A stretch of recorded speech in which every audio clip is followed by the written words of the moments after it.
Want to know how to generate a code in Cursor AI? Well, no worries. In this video, I'm going to explain you how you can easily generate a smart code according to your language in just under a minute. So let's get straight to it.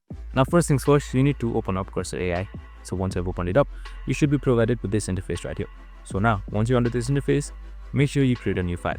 Head towards file and select new text file right here. It should be created properly.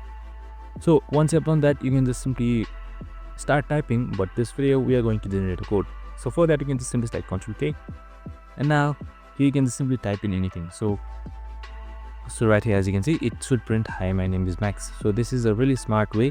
So I'm going to put an if-else statement right here.